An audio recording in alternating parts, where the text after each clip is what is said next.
This is Brian, ScreenFiles.com and Review. What I'm looking at today is 2019's The Lighthouse, directed by Robert Eggers. And this is the person that directed Vvitch, or the Vvitch, however you want to call that. And it's an interesting movie. Unfortunately, it's also disappointing, though it is interesting. It's a very simple movie, and this is part of the problem with it. It's essentially a story about two men, played by Willem Dafoe and Robert Pattinson, who are manning a lighthouse. Due to isolation and just interacting with each other, these men eventually go insane. And Robert Pattinson's character has had a life that's not quite as peaceful prior to coming to this island to work with Willem Dafoe's character. So he's feeling remorse and regret over his past actions, and everything is colliding in this maelstrom of, well, literal maelstrom. It storms a lot on this island, but also a maelstrom of pseudo-sexual agitation. There's an element of homoeroticism to this movie, which, when you have two men trapped in one place for what feels like an eternity, the movie doesn't last 2 hours. It's about an hour and 49 minutes. It feels much longer. And the reason why, I suspect, is that it doesn't feel like Robert Eggers, as a director, has much faith in his audience. Now, keep in mind something. This movie is shot in black and white, and the aspect ratio is literally square. It's not like Letterboxd, which cuts off the top and the bottom to some extent. It's literally squared off. Now, I don't know if this is evocative of a certain type of cinema at a certain period of time. It very well may be, though the thing is, I'm not familiar with it, so it doesn't resonate for me. I can only understand based on the information I possess. And so I don't know if he was trying to evoke something else with the visual aesthetic of this movie, though it just has this tendency to have no faith in its audience. And I'll give you an example of what I mean. When I typically say that, I'm talking about a movie that blasts music at you at all times to get you to feel something, as opposed to showing you what it is you should be feeling.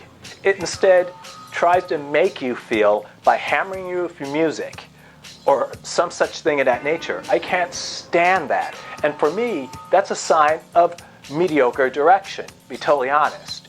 And in fact, I should mention, the movie actually becomes much more effective in the latter part, when the music is toned down, when the movie just unreels, and it lets you come to conclusions based upon information that's presented to you.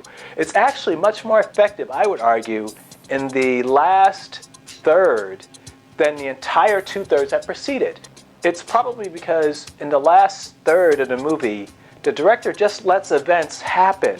He puts his camera somewhere and he just films it, as opposed to adding this dramatic music here, having images shift a lot there. It's a very manipulative movie. It feels that way to me at any rate. And also, it strikes me very much as a stage play, which, considering the fact that it literally revolves around two characters for 98% of its running time, that's an understandable feeling to come across. Another issue with this movie is that there's no real narrative thrust. Things seem to happen on screen, but for no real reason. Things are unfolding, and there's lots of dramatic music, but there's just no reason for it to be happening in terms of the dramatic music. It's just events are unfolding, and the director keeps trying to tell the viewer how they should feel about them, and it never quite gels, at least not for me. There's no narrative thrust behind this movie, which is an odd thing, especially since this is very similar to 2017's Cold Skin. I mean, literally. Both movies involved two people who are watching over a lighthouse, and one of them starts to go a little bit insane. The thing of it is, Cold Skin was not only shot in color, it was also shot in a more normal aspect ratio. And the music was not so overpowering, the narrative and the visuals. So in the case of Cold Skin, it was very dramatic without overplaying its hand.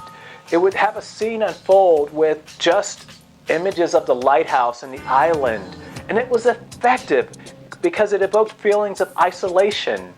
And while the same scenes in the lighthouse are very hackneyed and very overdone to such a degree that it's kind of boring, to be totally honest with you. And that's the weirdest thing about this. Willem Dafoe is excellent in this movie.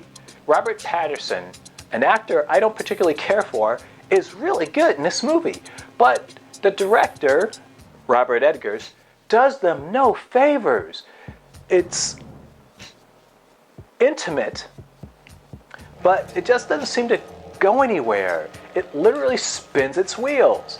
As a follow-up to The Witch, or The Vvitch, however you want to call it, this is a remarkably disappointing movie. It's not a bad movie, though. It's visually pretty interesting at times, but for a movie that's only an hour and 49 minutes, it feels much longer. And I know I'm repeating myself a little when I say this, but the director just feels like he had no faith in his material. It was written by him and his brother, I believe, Max Eggers. And nothing stands on its own. This movie could have been really effective, I honestly think, if, for a start, some of the musical accompaniment to scenes was just not there. Just have silence. It was just so unnecessary and overdone. The sound design in this movie is ridiculous. It not only, as I said earlier, it not only accents things that aren't really happening, it's just bombastic to an unnecessary degree. This feels like it should have been a smaller movie than it actually is. There's not a lot to it, really, but it doesn't look like a cheap movie. And perhaps if it had a little less money, it would have been a better movie. As it stands, The Lighthouse is a bit of a curiosity, but in terms of the filmography of Robert Eggers, it's a bit of a letdown. If I were you, and I were really curious, or you're a completist, I would watch it. Though, I would also consider watching Xavier Gans's Cold Skin, a significantly better movie. This is Brian with ScreenFiles.com and Review. Peace.